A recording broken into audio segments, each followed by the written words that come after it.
Hey everybody, it's Doug here. Welcome back to the channel. Welcome back to our third episode of Darkest Night, my first 2021 playthrough of this classic and very good game by Victory Point Games. In the last episode, I went through our characters and we took a turn, and now we're about to get into our second set of turns.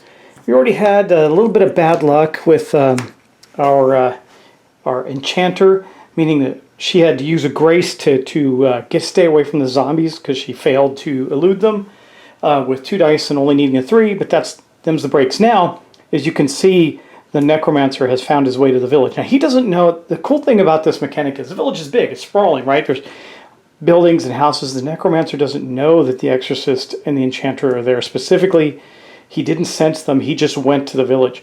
So they're hiding out. They still have enough secrecy to stay there, but now that the Necromancer's there, they're going to lose some of that secrecy, and there's 2 nasties there, so we don't want to stay there long, if at all. Now, I do think the Exorcist is going to stay there. We'll see how this plays out this round, but we're going to get started right away, and I think we're going to go again with our Paragon first, because he's going to start to get to where he needs to go.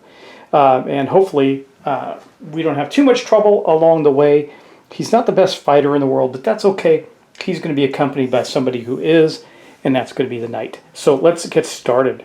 Now again, the Paragon, this is his standee, is here in the monastery, so we're not going to draw an event card for him as he heads out of the monastery. We're just going to take his token and say we're taking his turn right now. He does have his Aura of Fortitude active, but that has to do with that curse up in the castle. We're going to go get rid of that thing, along with some other things. We also got to get south and take care of the Shades quest down in the ruins, which is one of the areas I was thinking of heading to with the enchanter. So anyway, pardon my voice, got allergies again. It's been raining nonstop in Austin, and the thing I'm most allergic to is molds. It really gets to me after a while. So it's getting to me today, but I feel fine. It's just affecting my voice. Anyway, we're going to move him. So again, no event because he's in the monastery, so we're just going to simply move him to here. It's going to be his entire turn, but he has to take on he has to take on the vampires there. So I have a choice. I could fight the vampires. There are 4 to fight to elude them. I could use this tactic. It says fight with 2 dice. If you have any active auras, you must deactivate 1 and add 3 more dice. I do have an active aura of Fortitude, so if I want to use that tactic, I'm going to have to take a chance and see if I can reactivate the aura before I get over to the castle. I don't really want to take any damage, so I think we will do that. We're going to attack it, or we're going to fight back. So our fight dice, we're going to have 2 dice. And actually, we're going to deactivate our Aura of Fortitude. Let me show you. So we had it active on the curse right now, that there's the active token. It says, again, this is a tactic, and just to cover with you what tactics are specifically, I want to read it out of the rule book. I haven't described tactics in a long time, so let's see. Where's tactics? Let's look for tactics in here.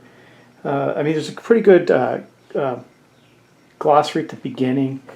Trying to see, it should be under combat or skills or something. I don't know. Anyway, I'm not seeing it handy, so I'm going to pause and take a look. Well, it just says if you use a tactic, you can choose to use a tactic in a fight, in which case you use the dice recommended instead of just the 1 dice. So we're actually going to have 5 dice, but sadly this will become deactivated. So I'm just going to put that aside for the moment, put that back in the other curse, and let's go roll these 5 dice and see if we can elude or fight off these vampires up in the mountains. Now again, normally when we travel we would also gain a secrecy, but we're already at the max we can gain at 5 when traveling. Okay, here we go. Let's see what we get. Well, we got a 5 and a 6, so we definitely eluded or fought off the vampires. We didn't elude them, we fought them off with all those dice. So good job, Paragon. You fought off the vampires, and that is basically the Paragon's entire turn. So that's it for that. Now the knight, let's see, what are we going to do with the knight? He's got his active Oath of Purging. We need to destroy blights. I think he's just going to tool along. He's going to stay with the Paragon. So the knight is going to go up here as well. Remember, we're not going to draw an event card because he's in the monastery, so he goes up to the mountains, and then we're going to have to defend off or fend off the vampires as well. It's both a 4, so I don't really think it matters. We're just going to roll 2 dice. Might as well, either the result's the same. If we lose a grace. So we're going to roll 2 dice and see what we get. We got a 4 and a 5. That's enough to elude or fight off the vampires. So we're okay there. They both went up there and staved off the vampires. But that's it, again, it for the knight's turn. Now we got the two more interesting ones. We got the Exorcist and the Enchanter, who are in the village. Now, we are going to draw an event for them. We'll start with our Exorcist. First thing that happens is he loses a secrecy because he is in the space with the Necromancer. So I'm just going to flip this over now so we know he took the turn. We got a lot of things we can do here. Now remember, also at the start of the turn, we're going to roll to see if we can get that boon going. We failed last time. We need to roll a 5. We rolled a 3 and a 2, so we still can't get his courage boon going. But that's okay, because we got things we can do. Now remember, he's good at fighting against blights and that, so he's still in a good place. Now, we're going to go back to the board, because I need to draw his first and the first event card of the game. Okay, here's our big giant event deck. Let's see what we're going to get. Evil Day. We can exhaust a power, or we can draw 2 more events. I think we'll exhaust a power. I think we're going to just exhaust our courage boon, because we haven't been able to activate it anyway. So he exhausts that. That's the end of that event. That is going to, we're going to then discard that event. And, oh my gosh, I'm just going to destroy everything. Sorry. Get everybody back up here. And the event deck is big. Maybe I won't move it next time. What do you think? I'll just leave it on the table. Anyway, we're back to normal. Sorry about the catastrophe there. Crazy times had by all. All right, but now we are going to take his action. So for his action, we are going to do this. We're going to banish. We're going to fight with 2 dice when attacking a blight, and we get to reroll 1s. That's a tactic. So we are going to, I think, they're both a 5, but these guys, the shades are easier to fight and get away from, and I think it's going to be okay, because the only one's going to stay there is going to be the Exorcist. But he's only going to get, let me see, I think we're going to just, it doesn't really matter. He's going to only get to roll 1 dice anyway. So he'll destroy the zombies. That was our original intent there. So we're going to get 2 dice. And he has no sparks. And we're going to get to reroll 1s to destroy that blight. Come on. 4s. We failed. 2 4s. Do you believe that? This is the way this is going to go for me this game, isn't it? We failed. What happens when you fail? Well, this is typical. And lose a grace. He could lose 2 grace this turn. So he is now down to 2. That is a bad thing. And he didn't destroy the blight, so he doesn't. I don't think you lose a secrecy until you destroy the blight. Try to destroy it. No, you lose 1 secrecy anyway. So he's now lost 2 secrecy. He's down to 4, which isn't great, because that means the Necromancer might actually be able to find him, and we accomplished absolutely nothing with him. That was terrible.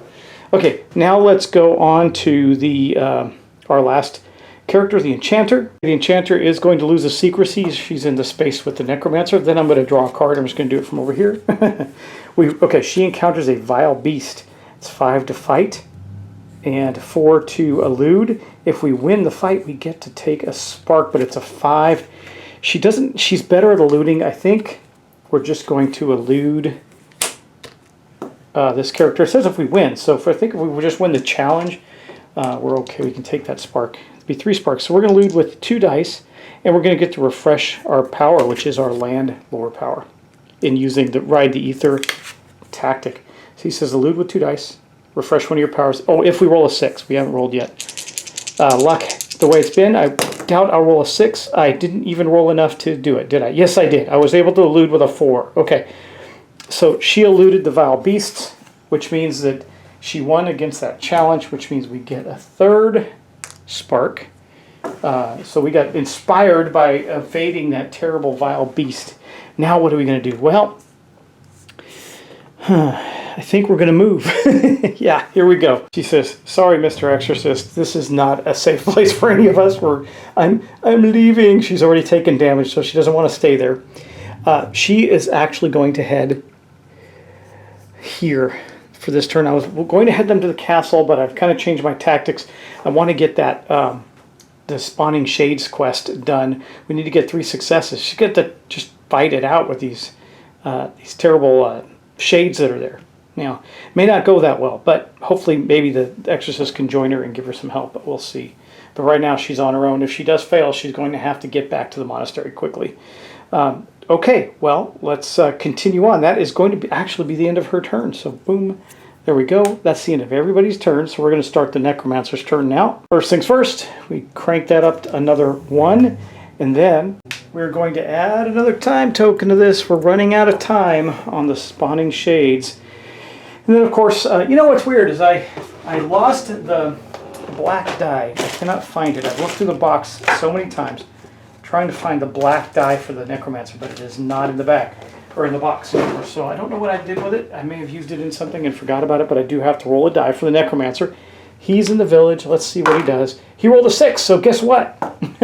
He's staying right there. Either way, he would have, because the village is a 6, but also he detected the Exorcist there. The Exorcist is not having a good day so far. Been really pathetic. Okay, so we're going to drop a 3rd blight there. We're starting to have a problem in the village.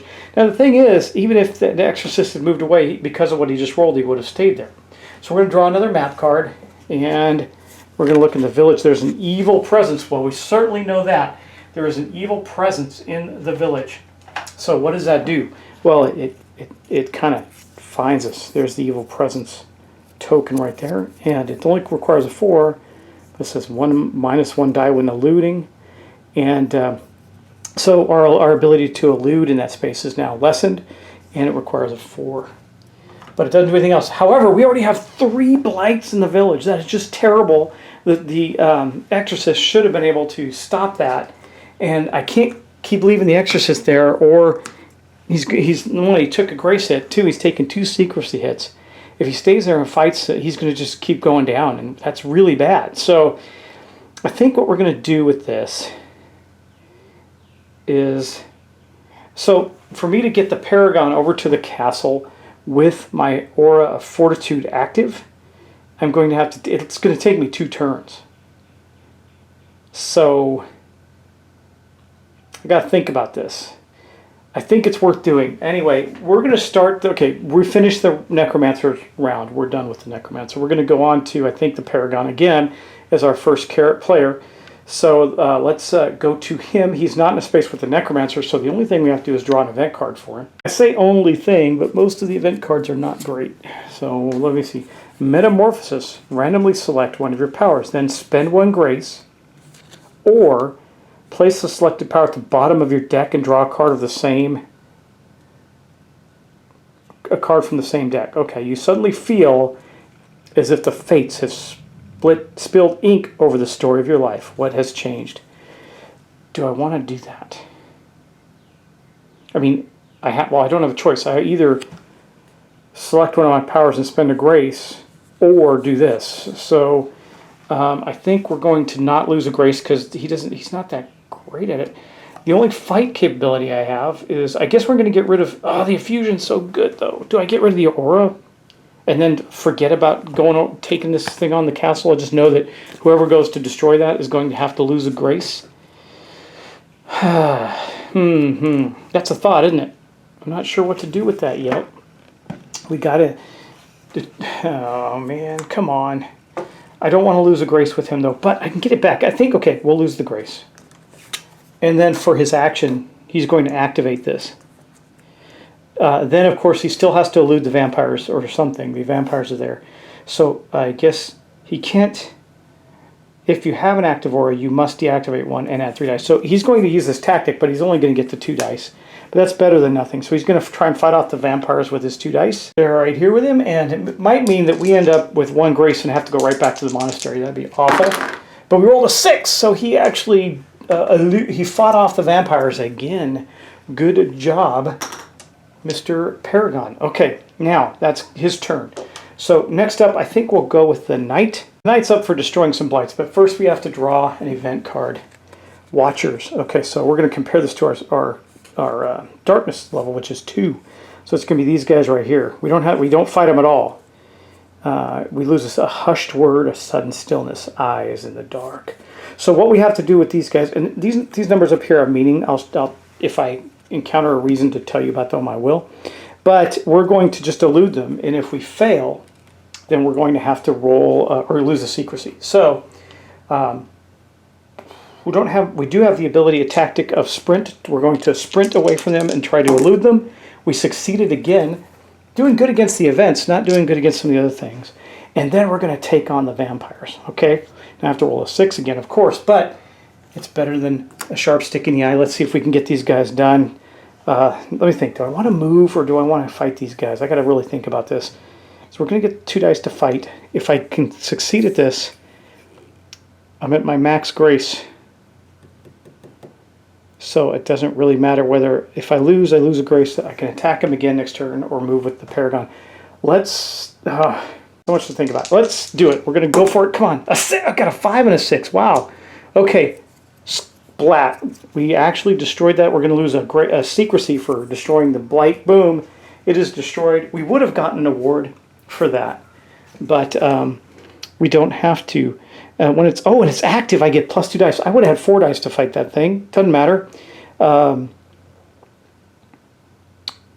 Yeah, I think since we can't gain anything, it becomes inactive. But as an action, I'm going to have to reactivate it. I guess even though because we fulfilled it, we destroyed a blight. We gain. I have to look that up. I wonder if I can gain the grace over and above our ability. Wouldn't that be pretty cool? I'm just going to check to see if it lets me know. It doesn't say he can't get the knight can't get more grace from this ability than her minimum or her starting value. So, because it would normally say here if that was true, but it just says you gain a grace. So I'm going to give her the grace. If I'm incorrect about that, tell me, because I still have to reactivate the ability now. But we did finally destroy one of the blights. That's pretty good. Of course, it was in the mountains where it's not that relevant to us, is it? So, you know what else I don't have is a character that's good at searching. So that's going to be an interesting thing too. Okay, I think we're going to move on to the enchanter. She's the shroud's there. She might. I'm debating on whether or not she takes on the quest to fight these guys. It's only 3, so she has a pretty good shot at it and get a. She's only going to get 1 die, so. She's racing against the clock right now. We got 3 turns to destroy that thing if she stays there by herself. I'm going to have to move the Exorcist down there and maybe draw the Necromancer with us, because I got to get the Necromancer out of the village.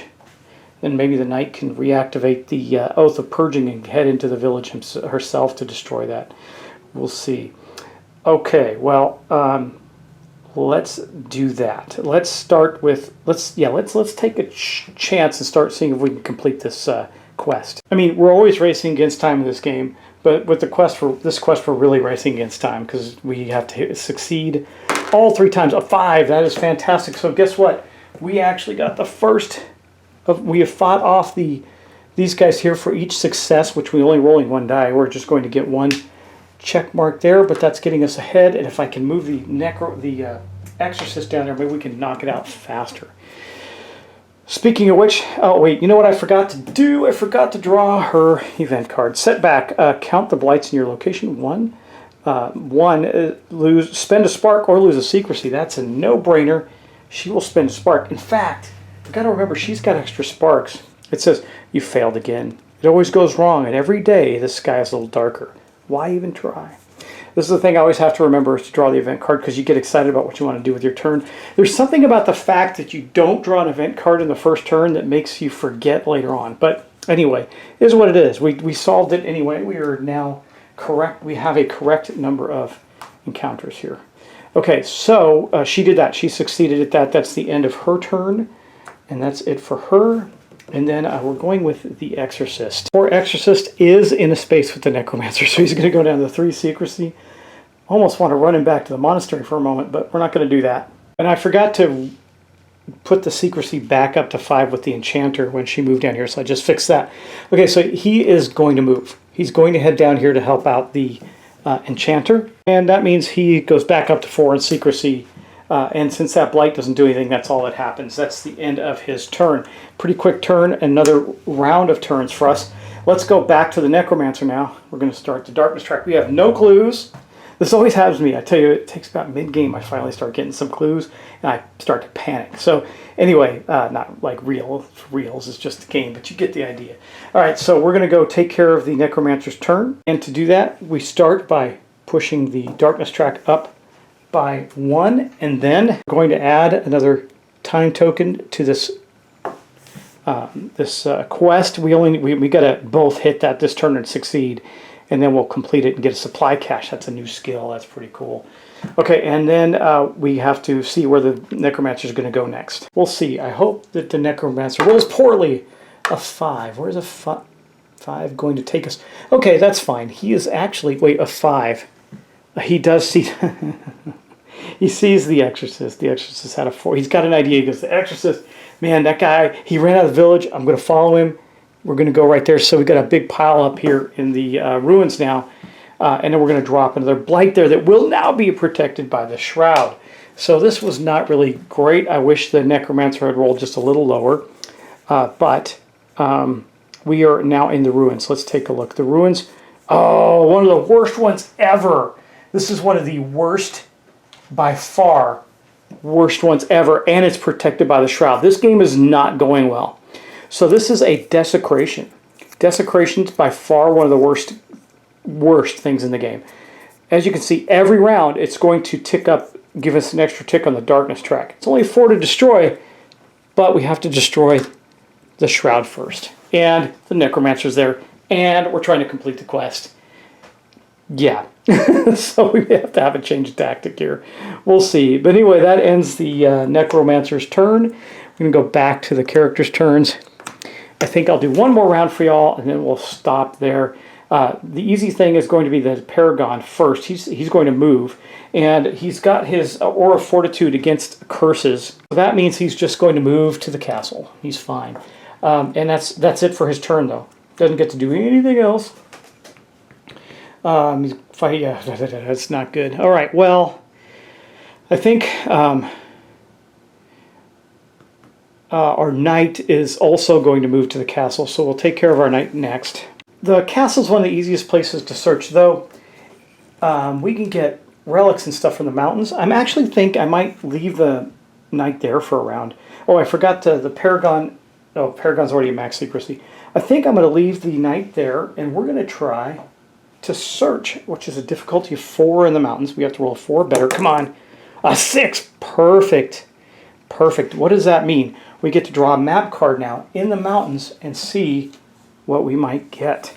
In the mountains we got, that is a, just to let you know what that is, trying to remember, that is a mystery. Draw a mystery card. If playing without mysteries, don't, but we are. So we drew a mystery up in the mountains. What does that mean? Well, we're going to get the mystery deck out, and this is one of the first things that we can do to help us get clues. And again, this is one of the reasons I like playing with this bigger board, because this card's going to go out on the board too. You can see you can get some pretty crowded areas. Let's see what we get.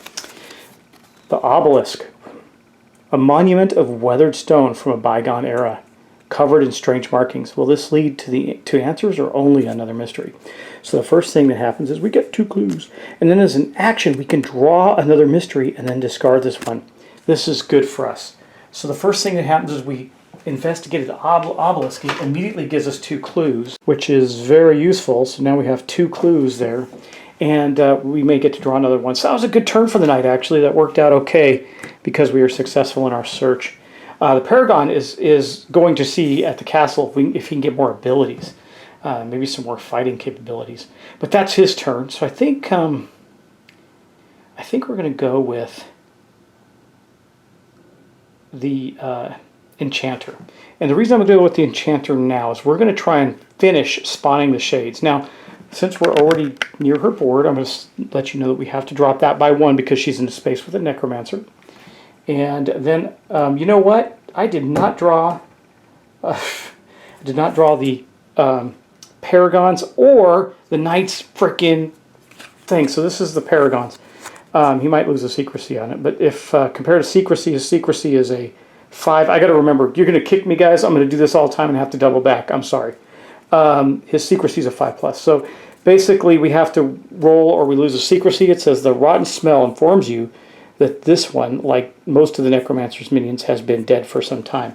So I'm just going to roll it here so you can see it before we move on. A 4, we failed, so we actually lost a secrecy, so he's down to 4. Okay, and then I have to draw one for the knight as well. Sorry about this, guys. Cultists. If we fight, we win. We lose, we drop the track down. That's good. If we win with a elude, we have no effect, so I guess we'll have to fight it. the knight can always fight with 2 dice. Let's do that. So we're going to fight with her charge tactic. We're going to charge them. We got a 5. We succeeded at fighting them, which means that our darkness track is actually now a 2. So I'll take that. I'll take that. All right, sorry, now I'm caught up. Now I'm going to the enchanter. So we reduced her secrecy down because she's with the necromancer. Now we have to draw a card. Deterioration, add one, this is bad. Add 1 marker to every quest. If there is no, it says the state of the realm is declining rapidly. There's no limit, no time to lose. So now I really have to fulfill my plan because this means that our one little quest on the verge of expiring. Okay, so we're going to attack that quest, but first, that was our event, so we're going to go right to it now. And I think I'm going to use both her sparks to add dice. Okay, here are her sparks. Let's get our dice out. Come on, baby. 6, 3, 2. Oh, man, we didn't get it. We didn't get it. I don't have any other rolls. Okay, but that gave us 2 successes, so I guess I'm going to have to use the Exorcist to fight that. We're going to get 1 round of desecration. I want to complete this. Oh, wait. 2 successes. We needed 3. We did it. Oh, man. Oh, that's awesome. Okay, so we succeeded at this quest. All these come off. I didn't realize I thought we had more than 1 left, but that's okay. So what do we do with these shades? We get to get a supply cache. Let me show you what a supply cache is. Our first quest complete. Supply cache. Where is it? It's on the other side here. No, that was on this page so I could show you. There it is. Yeah, supply cache. Draw 2 power cards, keep 1, place the other at the bottom of your deck. Okay, well, let's go do that for the enchantress. Okay, I know she's the enchanter, but being a woman, I like calling her. So we're going to draw 2 cards off top of our deck. Let's see what we get. Essence of Spirit, deactivate all essences, optionally activate. Okay. When any hero draws a power card, they gain 2 sparks. When any hero gains clues, gain 1 less. I don't like that at all.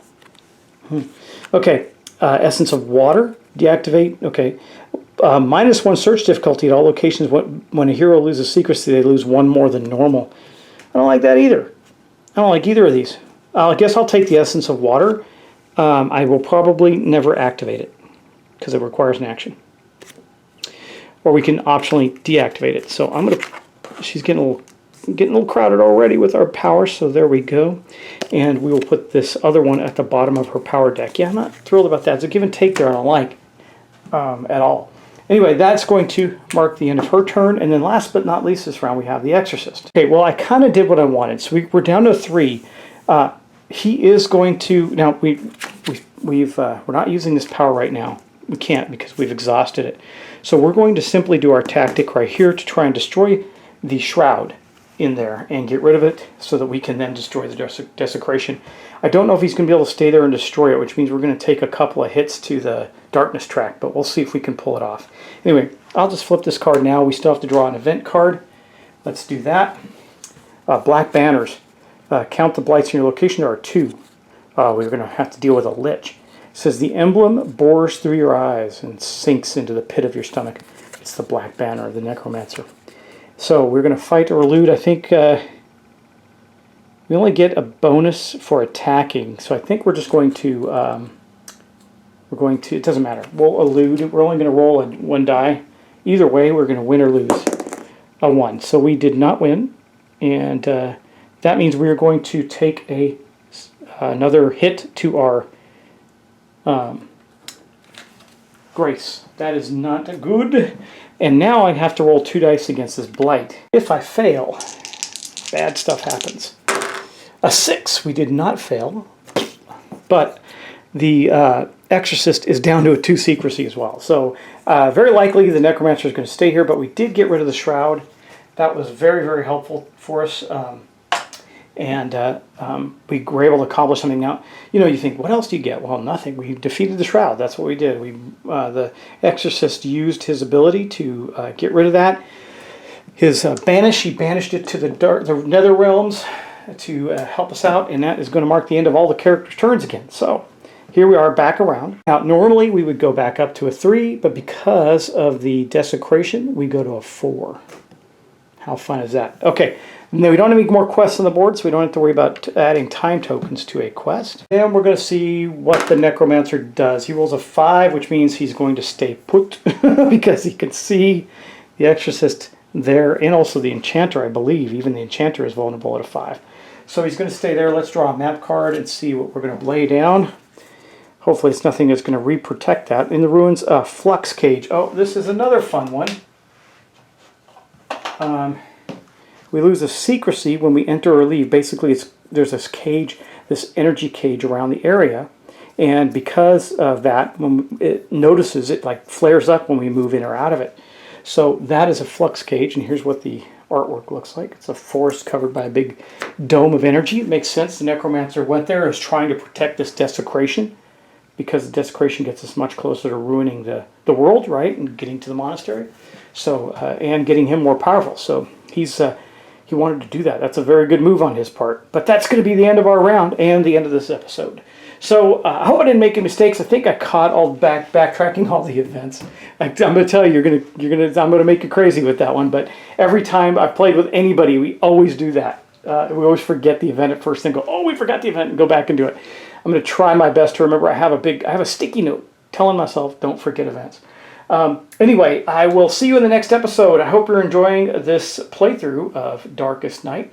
Again, one of my favorite games. We've conquered a quest. We've destroyed some blights. The Paragon is in the castle with his aura of fortitude. He's protected against the curse that's there, so him and anybody else that joins in there will not lose grace. And next turn, I think we're going to do something cool with the Exorcist and use this ability as an action.